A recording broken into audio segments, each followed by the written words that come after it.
The man just passed out in bed for 21 days and woke up to find that he was alone in the world. Nick, a geologist who lives in the forest, was speculating on a piece of ore when he was bitten by a venomous snake in his right hand. The pain of the laceration caused Nick to shiver, and he took out a knife, cut himself, sucked out the venom through his mouth, and the whole body went into a state of shock, and he had to leave the scene and hurry back to the cabin. He had to leave the scene and make his way back to the cabin, and after a long, hard run, he finally made it back to the house before he lost consciousness. As the toxin began to take hold of his body, his vision blurred until he couldn't see anything anymore. That night, in a state of trance, Nick thought he heard a knock on the door and the sound of a helicopter hovering. And he tried to scramble to his feet to see what was going on, but his body was still immobilized from the toxins, and he didn't know how long he would be in pain or how he would be able to see. How long did it take? Nick seems to have been woken up by hunger. He climbs out of bed, takes a few sips of water, and then slips into a deep coma once again. 21 days have passed, and the toxins in Nick's system have finally dissipated, and his body has regained its original look. After cleaning up and tidying up a bit, Nick decides to go into town to get some food, and by this time, his car is already covered in dust. But luckily, it still starts. And from the top of his head, Nick appears to be the only one running in the whole town. In fact, the world has changed. From an overlooking viewpoint, Nick's figure appeared to be a lonely one, and his car was the only one running in the whole town. In fact, the world had changed. Nick just didn't know it yet, but when he saw the dry bodies lying on the ground, it was obvious that the other guy had been dead for a long time, and the sight of them made Nick feel shocked. He rushed to check the surroundings, only to find out that the bodies were lying everywhere, and he noticed that in the square there was a sign with flashing words, "Global Outbreak." The world has erupted. A terrible plague has alerted all citizens to take precautions, and, thinking of the only family he had left, Nick headed for his parents' house, not seeing anyone or any cars along the way. Upon arriving, the place was silent, dead, and a bad feeling had set in. Nick rushed to his room to call out for his family, only to see his father dead in his bed, and his mother in a small room, taking pills and committing suicide. A blow that was too much to take in. The shock was too much for Nick to handle, and for a time he was overcome with pain, and he didn't know how long it would be before Nick decided to bury his parents. He dug a big hole in the backyard and buried the two old men together, and then Nick traveled the rest of the town to look for survivors. But everywhere he looked, there was silence. There was no life, and as soon as he stepped foot in the church, the sight of all the saints was so staggering that everyone was dead. Every single one of them looking expressionless, as if they were dead, and every single one of them looked like they had died. Everyone here was dead, and they all looked so expressionless, as if they died at the time of their death. Apparently, the so-called plague had come very suddenly, and the people had no time to fight back before they were all killed. As a geologist, Nick could understand the defiance with which such a disaster was bound to occur, but he didn't expect it to be as horrific as it was. Since there were no survivors to be found in the town, Nick decided to check out the nearby big city, and then, once again, he returned to the center of the town's supermarket, where he purchased a stockpile of survival supplies, including the necessary weapons and tools. On the way there, the radio continued to deliver bad news about the epidemic, which seemed to be rapidly consuming human civilization. Soon, Nick came to a huge suspension bridge, but it seemed to be blocked, and when he got out of the car, he looked at the ground and saw the bodies of soldiers, and it looked like the government was trying to prevent people from passing through.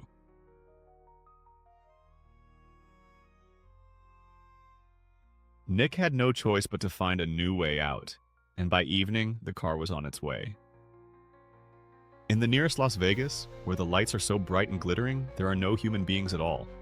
And in the neon flashes of the neon lights, Nick has the feeling that he's dreaming, that he's gambling, or even dead calm, and that the city of glittering lights has become a ghostly place, and that Nick has entered the hotel with the sound of the machines, and that the gaming halls, which were so full of people, were only filled with the sound of the machines and the sound of the machines and the sound of the machines. With no one else to bother him, Nick finds a luxurious apartment and soaks himself in a hot bath. Afterwards, he arrives at the bar, bare-assed, and intends to have a drink and a good time. But the deadlock is broken by the appearance of a man and a woman. And it turns out that there are other survivors in, the city. Through conversations, Nick learns that what happened to the entire world is a deadly virus that swept across the globe in a 21-day coma and almost wiped out the entire human race. A deadly virus that swept across the globe and nearly wiped out the human race. The woman said that she and the man didn't know each other, that they had come together because they were looking for survivors, and that the three of them were still alive because their bodies were immune to the virus. The next day, the woman looked a little sad, and she thought that it would be better for her to die than to live. And what was the point of living now? At that moment, the man approached her with the food, and when he was seated, the man said that the food would last for a little while, and he invited Nick to stay and live with her, and that, without the food, he could decide to stop. He invited Nick to stay and live with him, and when there was no more food, he could decide to take matters into his own hands. Nick didn't say anything, but his words made it clear that he didn't want to stay, that he wanted to look for more survivors elsewhere.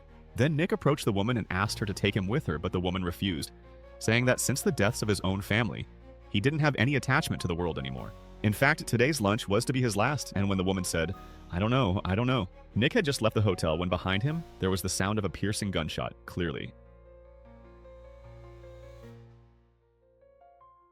A sign that the woman had committed suicide, and that the man left behind did not want to live? And the cruelty of this reality almost broke Nick's heart. And he pushed the car to maximum speed, but this did not help him to vent his bitterness when a small dog appeared in front of him, and for a moment, it calmed Nick, and as he looked at the lonely dog, he saw the hope of survival, and he named the dog Lucky, and took it with him and drove further away. And he didn't know how long it would take, so he went back to the old house. He named the dog Lucky and took it with him as he sailed further afield. And after an indeterminate amount of time, Nick found no new survivors. So he took things as they came, went back to the old house, lived there, and then lived with Lucky as one man and one dog. The story seemed to end there, but in reality it was only just beginning, and a year had passed. By this time, Nick had gotten used to the idea of living without humans, and although he sometimes suffered from emotional breakdowns, he soon adjusted his mindset. One day, Nick was standing at the window, looking out at the scenery, when he noticed smoke rising from a house in the distance, and it was obvious that a new survivor had entered his life. Although the distance was not far from his eyesight, the hero, Nick, drove for a long time. And as we all know, in a post-apocalyptic world, you need to be armed with a good weapon, but what Nick had was a small, handy one. However, Nick was armed with a small, handy, stay-right-where-you-are woman named Sister.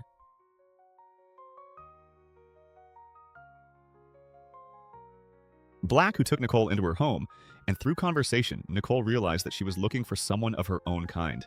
But sadly, she'd been searching for a year but hadn't found anyone, and recently, when she first arrived here and hadn't yet gotten acquainted, she didn't realize that she'd met the man who'd come to her door, and when she listened to him, she realized that he'd been looking for someone else. After the woman's story, Nicole suggested that she should move in with her so that she could take care of herself, and perhaps because she hadn't seen a man for so long, she even looked a little shy. The next morning, she grabbed all of her belongings and decided to move in with Nick. This was the town that Nick had grown up in, and so he knew every corner of it. Soon he arrived at his old house, which was neat and tidy, to the woman's delight. After checking what was left of their survival supplies, the food in the fridge had long since expired.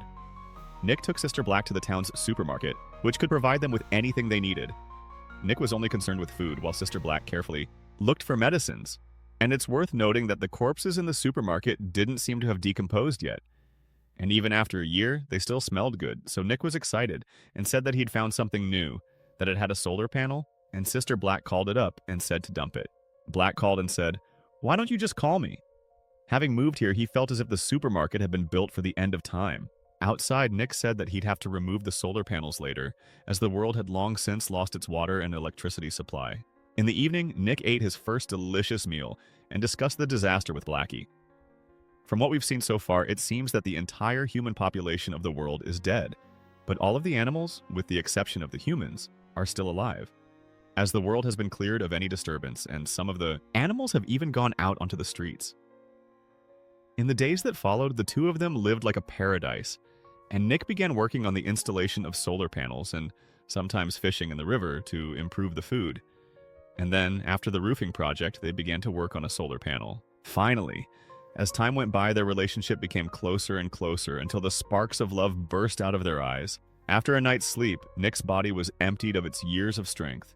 The next day, the two of them looked at each other and fell in love with each other as if they were in love with each other. That's how Nick and Sister Black became a couple by chance. Time rushes by. 6 months later, on this day, Sister Black was so excited that she told him the good news that she was pregnant with Nick's child. Instead of being happy, Nick's expression became gloomy. No hospital, no doctor, no seatbelt, a feeling of powerlessness, a kind of torment for Nick. He was worried that if something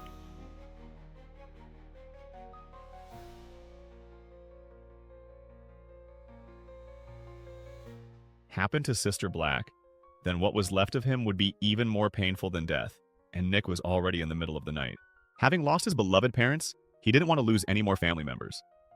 Sister Black said that the only way to survive was to prolong life, and they had to find a way to deliver the baby. After some discussion, the two finally went to the town's library and searched for books on delivering babies. Luckily, Nick, a former geologist, was able to study enough to be able to read and understand the books. Then, the two of them purchased some maternity supplies at a fraction of the cost, and they had to take care of every step of the process without a doctor. Afterwards, the two men purchased some birth supplies at zero cost, and they had to be meticulous at every step of the way because, after all, it's dangerous to go without a doctor. It wasn't long before Black's belly was getting bigger and bigger, and the food in the house was no longer enough to satisfy her nutritional needs. Now, the menu needed to be supplemented with at least a few meats in order to keep the pregnant woman's body in tip-top shape. Clever Nick quickly came up with a solution. He grabbed his shotgun, went to a nearby farm, and found a herd of grazing cows because it was his first time hunting animals at close range. It was the first time he'd ever hunted an animal at close range. It took a lot of courage for Nick to pull the trigger, and then he had to cut up the carcasses, but he couldn't do it with such a huge animal. But luckily, he had a book with him, one that taught him how to dissect livestock. Back home, Black praised Nick's work, and she witnessed yet again Nick's post-apocalyptic success. However, little did the two of them imagine that their hunt would be followed by a catastrophe, and the next day, Nick's 6-month study of solar energy was finally successful, and they were able to start the family refrigerator. The next day, Nick had been working on the solar system for half a year, and they'd finally installed it and started the fridge when Black found a rat in the kitchen, which was clearly bigger than a normal rat, and by association with the milkmaid they'd just slaughtered, Nick realized that the rat must have smelled the rotting meat. And that same night, the whole town was abuzz with hissing and hissing, as if a force was sweeping through the streets. And soon after, a dog barked out the window, and Nick saw a panicked, frightened dog. And then there was the sight of a terrified man. The scene was filled with rats, and they were coming in the direction of their own house, so they burned the rice and flour and carried out the uneaten beef. Black tried to repel the rats with a shotgun, but that didn't work. And as more and more mice appeared, the two of them retreated to their room, and Nick gave them instructions to start sealing up the windows, at least for a while, to keep the siege at bay. And then the dog screamed from the outside, but when the dog screams again, Nick has no choice but to tear off the duct tape and rush out to rescue the dog. And in a matter of seconds, the door opens, and a dozen rats enter the house. Nick then has to bang around, and barely manages to make it through the night with Black. The next day, early in the morning, the rat population has died down, but the streets are a haven for cats. It seemed that the basic ecosystem was still intact. A few months later, Black's nerves were finally eased, but fate played a big joke on her when the baby's arms were caught in the pelvis. If they couldn't adjust the baby's position in time, it would be very dangerous for Black and the baby. Nick, who had never delivered a baby before, was so anxious that he had to follow the instructions in the book, and then boldly reached out and adjusted the baby's position. After all their efforts, the first human being of the last days was born, and the happiness of the bitter end was gratifying. But they were still uneasy about the future. The two of them gave their daughter a very special name, which meant that she would become the hope of the human race in the future. Then Sister Black left a message in the center of the town, with the details of the address of the place where they were living. And this operation was so stupid that it was obvious that she and Nick had not seen the black face and were walking on it. Apparently, she and Nick hadn't seen the dark side of the situation and were on their way. There was an unexpected visitor to the town, and he saw the message left by Sister Black at first glance. Time flies, it's the 6th year of the outbreak, and on this day, Nick, the hero, was going home to gather food, but he accidentally hit something halfway, and when he got out of the car, he saw to his horror a cougar lying on the ground. And it was a cougar, and please be aware that this line is an ambush, and it will reappear again in the following episodes, and it looks like it is about to die. The kind-hearted Nick decided to put an end to his suffering when there was a noise in the jungle nearby, and looking up, he saw a strange girl whom Nick did not think twice about chasing after. For after all, this was the first survivor he had seen in years. Soon the girl in front of him was forced to stop, and without a word, she stared straight at Nick, fearing that in a second her opponent might point a gun at her in order to put the girl off her guard and to put her at a distance. Saying that she meant no harm and willing to offer him the benefit of a gun. He is also willing to offer his services to the girl. Food and shelter, perhaps because of the girl's terrible experience. But finally, she refused to help and turned her head away. Frustrated, Nick returned to the car, but unexpectedly found that the lion on the ground had disappeared. So it is strange, is it possible that some other animal has taken the body? Returning to the car, Nick watched vigilantly and, naturally, worried about the safety of the girl. But fortunately, the girl came out of the woods, but Nick threw her an apple in the cemetery. Anything that is not valuable, and this seems to make the girl put down their guard, but not to say anything. Fortunately, as the girl emerged from the woods, Nick tossed her an apple, and nothing in a crypt is as valuable as a physical object. And this seemed to put the girl's guard down as she crawled, still without a word, to the back of the car, where it was clear that she'd accepted Nick's help. Back home, his wife was educating their 2 mischievous children, and it looked like they'd been creating new lives for a few years. And from the look on their bellies, it was easy to tell that Nick was on the verge of his 3rd child, and that at that point, the girl, who had taken shelter in the car, wouldn't get out of the car. The girl hiding in the compartment refused to get out of the car. Nick said he could understand the girl's mood at the moment. First, he gently introduced his family. Then he told her that she could stay in the car for further observation. Back in the room, Nick told her about today's encounter. He thought that the girl might have gone through something horrible, so she seemed to be suffering from a stress disorder. And his answer was recognized by Beard, who was a survivor who had come to the town a few years ago. During the conversation, Maureen, Beard's wife, entered the room and asked where the girl was now. At nightfall, the girl was still curled up in the cart, refusing to get out, and the adults, all of whom were strong and healthy, had no choice but to sit beside the cart and stay with her.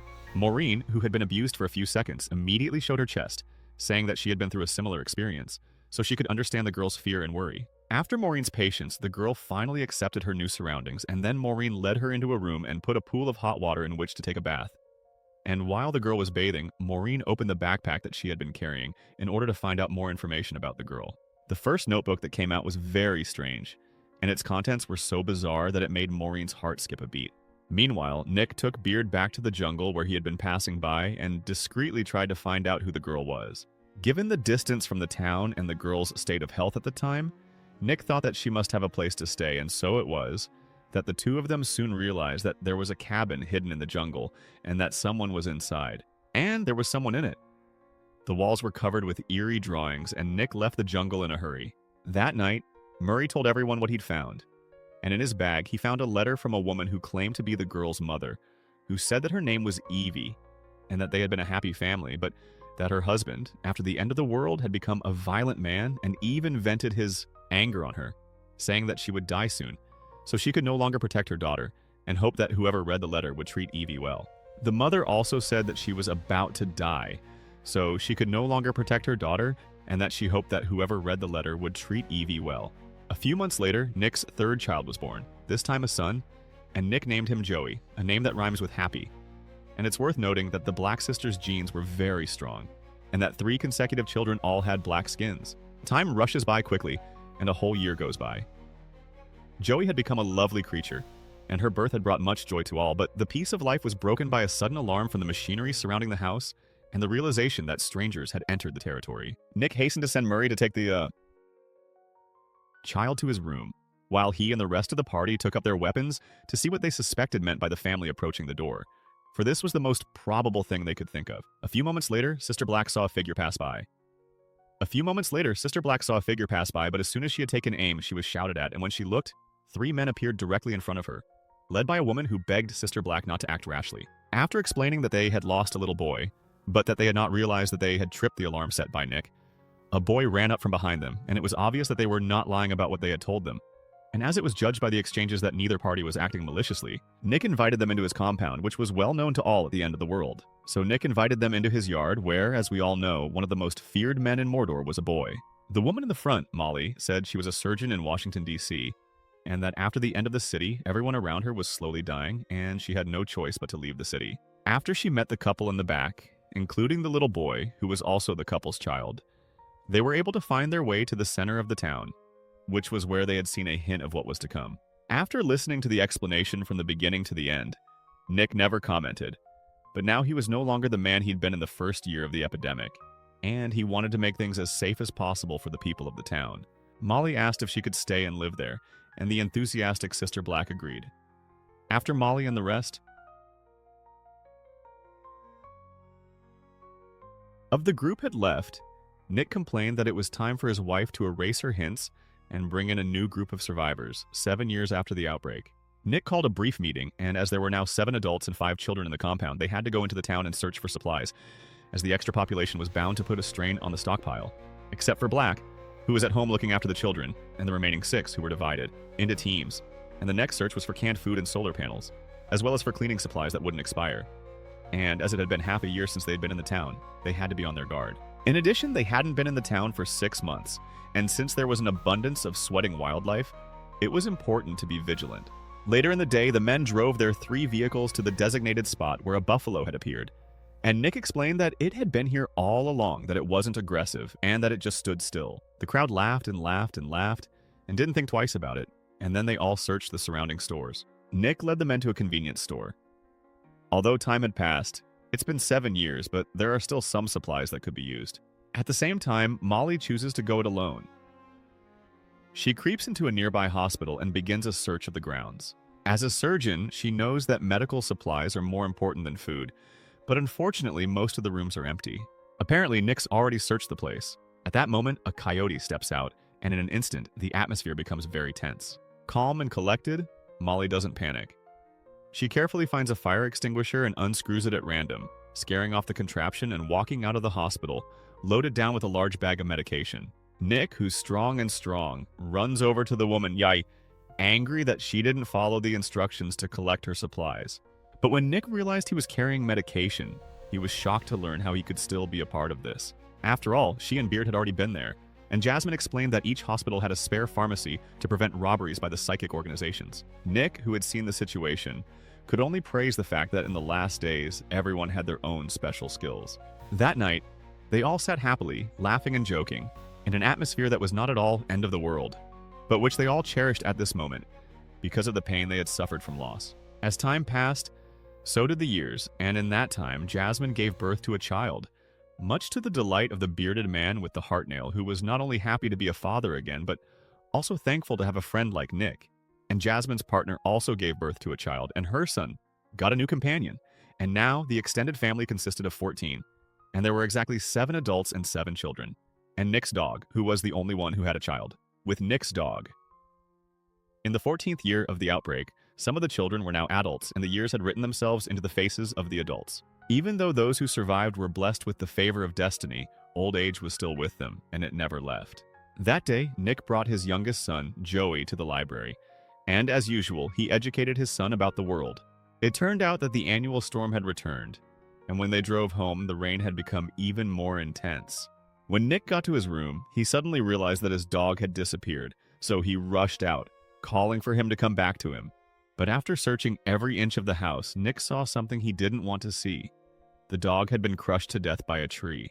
He had been with Nick for 14 years. But what he didn't expect was to end up like this. Perhaps it was the absence of luck that made Nick never feel lucky again. The next day, as Nick watched his youngest son play, a cougar suddenly appeared in the bushes, and with his son in imminent danger, Nick rushed forward to fight it off. The lion ripped through Nick in a frenzied, intense attack, giving him no respite. Nick tried to reach for his dropped hammer, but the horror of it nearly tore him apart. In a matter of seconds, Nick was unconscious, and the girl thought she was going to call for help. But no amount of screaming was going to help, and she didn't think she could survive such a trauma. After all the efforts of the crowd to save Nick's life, Nick's wife, Sister Black, came out to the backyard with a gun in her hand, thinking that the cougar that had hurt him was still in the neighborhood, and that she had to get rid of it to make it go away. So she had to get rid of it. The cougar, perhaps attracted by her beauty, forgot to attack, and without hesitating, she pulled the trigger. And with a crisp, clear shot, the beast was finally dead, and the world, in the 17th year of the outbreak, had fallen into disrepair, and the machinery of civilization was now in ruins, and Nick's oldest son, Nick, was often out looking for food. The machinery of civilization had been reduced to a mere scrap of metal, and the yard that Nick had been running was still alive and well. Nick's oldest son, who was always on sentry duty, and his youngest son, Joey, who liked to go out in search of food, had thought that life would go on for a long time. But a new and deadly crisis soon overtook everyone. A few days later, as he was preparing to prepare a meal, Evie realized that there was no water in the house, and in his haste to get it, broke the handle of the hose, and the feeling of something bad was upon him because it was the end of the world. A bad feeling came over him because it was the end of the world. For the first time in 17 years, the water has been cut off. And to find out what's going on, Nick decides to take the men upriver to the dam, but all they see are depleted rivers, and it's clear that they've had a year of extreme drought. When they arrive at the town's waterworks, where the water mains are bursting at the seams, there's no way out of the situation, and it looks like they'll have to go elsewhere. Suddenly, there's the sound of a vehicle overhead. At that moment, there was the sound of a car overhead, and when they saw it, it was a couple of cars coming from above. And the youngest son was so excited that he wanted to call out and say hello, so Nick hugged him and went back to the car. The situation was no longer the same as it had been in the past, after all. The cruelty of the end times would slowly bring out the darkness in human nature. And when they got back to the house, Nick told them what he'd seen and told them to have their weapons ready, just in case, if they came from a group of people who had a malicious intent, then they would have to prepare themselves for the worst. While we were talking, a pickup truck and RV arrived. Apparently, they'd followed the trail of the car to the area, and the man in charge, Charlie, said he'd seen Nick's car at the dam, so he figured there must be a water problem. Fortunately, they had a well drilling unit in the car that might be able to solve Nick's current problem. Seeing that they were offering an olive branch, the Blacks invited Charlie in for a chat, And after talking to him, Charlie's team of about 10 men had been looking for a suitable place to live, and Nick didn't take any chances with them. After the meal, Charlie began work on the well, and Nick, who didn't know the ropes, watched on as he looked forward to the hope that the well would bring. That night, the people of the 9 tribes talked about the post-apocalyptic taboo, and Charlie argued that in order to survive, you had to be strong, and then you had to devour the weak in order to continue. And that's how Nick saw it. He thought it was a bit extreme. Why couldn't we all just live together? Noticing the girl's strange eyes around the room, and seeing that it was Charlie's, the look on his face was disgusting. And in the bedchamber, Nick became wary that this Charlie might not be such a good guy. The next day, Charlie led the team in the drilling of the wells, and his unique charisma was a welcome change from the dull, learned Nick, who was a leader no matter how he talked or acted. As Nick stood upstairs, staring in disbelief, a bad feeling came over him, and Sister Black seemed to recognize her husband's concern and counseled him to learn to accept new things. A few days later, when Charlie had finally finished digging the well, and when the water came gushing out, all the men cheered, as the water was naturally a great deal more pure than the tap water that they had been using before. Charlie, however, relentlessly refuses to respond. He said that he liked it here, as if he wanted to take Nick's place, and when he heard this, Nick's heart sank, but he could only leave the scene in embarrassment. Looking at the back of Nick's body, a light flashed in Charlie's eyes. Late at night, Nick, who hadn't slept, stood on the balcony, but then suddenly he heard a woman screaming, and he went to check out the sound of the voice. And then he saw Charlie coming out of the EVA's hut, and he was carrying his pants. Nick immediately asked what the fuck you did, but Charlie scornfully said it was none of your business. And Nick, sensing something was wrong, went downstairs and rushed into the room, where he saw what had happened, that Charlie had indeed robbed the girl, Eva, and that it was time to get all the family members together, and Nick wanted to talk to them about how to deal with it. After a discussion, some people suggested that Charlie should be thrown out of the house, but Nick felt that he should be killed. But Nick thought we should just kill him, a man who would not compromise so easily, who, at this very moment, had already made plans to swallow up the camp, and who, on hearing the idea of murder, was supported by all, even if the law were still in force. Then Nick knocked on the door of Charlie's room, and Charlie, who could not come out without a scornful look on his face, who knew the purpose of Nick's visit, but who, in his words, was still arrogant, and who, in his words, said that the only way to leave the camp would be to take the black sword, and then, together, to say goodbye at the cemetery to the dead Nick, and to face the naked threats and provocations of dead Nick. The dead Nick, faced with a naked threat and provocation, swung his hammer, and with the sound of a dream, Charlie, already dead, couldn't be dead anymore. Back in his room, Nick washed his weapon, his first murder in the last days, and it was obviously very hard for him to get used to it. He didn't know how to balance his heart, or who to ask for forgiveness or comfort from Blackie, but that's the rule of the last days. You don't need to be burdened by any kind of psychological burden. Not at all.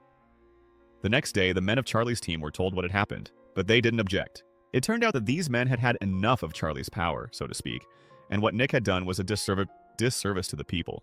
Unlike the others, there was one man in the crowd who looked like San, a man named Ying Tian, who was one of Charlie's loyal lackeys and who, last night, had provided him with a guard and a hand in the commission of the crime, but whose bark was no different from that of a dog, and who Nick, naturally, didn't give a damn about. Now that Charlie is dead, the rest of the men have chosen to join Nick, and San has no choice but to leave alone. Seeing a case of the same character as Charlie's go by, Nick can't help but worry that it's a case of letting the tiger out of the bag. But fortunately, life goes on without a hitch, and they don't see any new survivors. By this time, Nick's camp had matured considerably. With water, electricity, abundance, and a stress-free environment, it was like living in a paradise. One sunny day, the youngest child, Joey, announced the creation of a solar-powered airplane, which would allow them to stand taller and see farther. And it was clear that these children were the future of adults, and that theirs was bound to get better and better. And that while on the surface, it appeared that the resurgence of human civilization was just around the corner. In fact, potential dangers had already begun to loom large. That night, their youngest son knocked on their door, and before he could say anything, he collapsed on the floor. Nick and Black rushed to their son's aid, and the first thing they noticed was that Joey had a fever, and they rushed to the Dr. Molly, to get help. And when they realized that there had already been 2 similar cases, Nick thought that there might be an outbreak of influenza in the camp, but Molly told them that wasn't the case, and that this time it was exactly the same as the epidemic of 20 years ago, and that almost all of us were characterized by a persistent fever and no fever at all, and that there were no symptoms at all. Almost all of them are characterized by a persistent fever and nothing at all. Molly also said that the virus was contagious, and that going on like this would inevitably lead to a shortage of medication. Before long, the weak ward was full of the virus, and it was clear that the virus was spreading faster than imaginable, and everything was starting to get more and more out of control. Early the next morning, Nick drove out of the camp in search of medication for a farther distance. Soon the car was blocked by a blockade that stopped it in its tracks, and it became clear that the bridge that he'd come under was the same bridge that he'd come under in the beginning. Although it had been 20 years since the storm, the iron gates behind his shoulders were still unopenable, so Nick took a bicycle from the wagon and decided to ride through the gap to the opposite side of the road. On the way, Nick muttered to himself that he'd killed a man, and that God was punishing him to bring back more lives. But how many people in such extreme circumstances in a post-apocalyptic world are able to deal with emergencies in such a perfect manner? And how many of them are able to deal with emergencies in such an extreme manner? And how many of them are able to deal with emergencies in such a perfect manner? The city. What was once a busy street is now in ruins, and Nick's destination is clear. It's not long before he arrives at one of the city's largest hospitals. After searching carefully, Nick takes Molly's cue, finds a kit of pills, and fills up the backpack he's brought with him. Next, he has to get the supplies back to the neighborhood, and this time, will he be able to avoid the crisis that's about to resurface? When Nick gets home, he realizes that his son's fever is even worse than before, so he prepares an injection. Nick got to work on the injections, and his daughter, Heather, told him that the antivirals weren't working, and that they were trying to treat him with yew leaves. And that was the only thing that was working right now. Nick couldn't wait for the results, because if his son didn't get cooler, it was going to be a life-threatening situation. And so he took the boy and went to the treatment room, and Nick told him about his fever. But luckily, they happened to have a pool of water. And with the bearded man in tow, Nick put his little boy in the pool, and he put him in the pool. Nick, under the guidance of his mustache, puts his little boy into the pool. Feeling the baby's body heat in a pool finally relieved Nick's nerves. But no one would have guessed that an inescapable destiny had been foreordained. Meanwhile, Nick's daughter had been called to a neighbor's house, where she'd fallen in love with the boy of the family, and where, not long ago, the two of them had gone out on a trip, only to be left alone when they came back. And the couple wondered what had happened to their son, so Cecil had to recall the painful experience. And so it was that Heather had to reminisce about the traumatic experience when Heather and her boyfriend had said goodbye to their parents and left the camp, and they'd traveled north.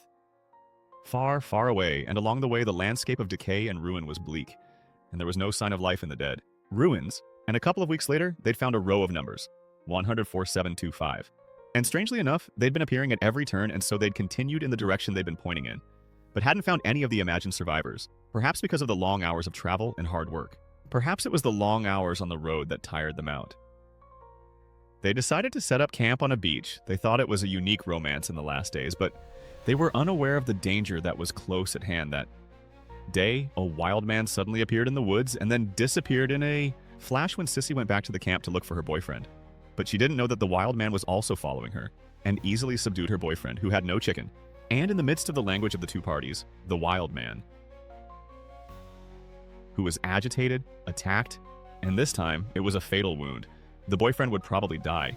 The boyfriend probably will not survive notice that the savage's arm during the attack, his tattoo is exactly the same as Sand's, which means that the savage is the Sand that Nick once let go at this point. Sand wanted to say sorry. But the sadness of the seether has already been furious to the extreme. He picked up the axe next to it and directly killed the other party. Finally, the seriously injured boyfriend is still dead, so the seether buried him in the sea and do not know how long it took to exhaustion. Of supplies of seether, he started the original. He walked through the jungle, which had already covered the land until he had been gone for months before returning to the camp. And when he heard what Heather had to say, his boyfriend's mother expressed her understanding that she, of course, did not want to see such a tragedy. A few days later, the doctor, Dr. Molly's phytotherapy, had begun to pay off, and some of the patients were in remission, and Molly, who believed that it was a different strain of the apocalyptic virus, but not quite as potent as the original, had thought that the outbreak was finally under control. But Nick's youngest son did not survive. The outbreak was finally under control, but Nick's youngest son couldn't make it through, and as he looked at his best boy, Sister Black, who was already sobbing uncontrollably, and Nick, who was having one of the darkest moments of his life. In the end, 4 of the camp's men died, while the rest of the camp was lucky enough to survive. For some time afterward, Nick couldn't let go, so he went to the center of the town, smeared Sister Black's hints, and then went to the library, where he caused a great deal of damage and even tried to destroy all the buildings. He even went so far as to try and get his hands on one of them. When Sister Black saw this, she scolded him, saying, "Go ahead, burn it down. Burning down everything will bring your son back. Don't forget you have Cecil and your oldest son, and don't forget you are the spiritual leader of this camp. Life is full of pain and twists and turns, and the circumstances are even more brutal now than they were before." After his wife's stern rebuke, Nick finally cleared his head. The next day, as Nick walked up to the top of the hill with the sun shining in the early morning, he stared out into the light before him and fell into a state of endless contemplation, where everything seems to be over and everything seems to have just begun. The next day, as Nick walked up the hill in the early morning sunshine,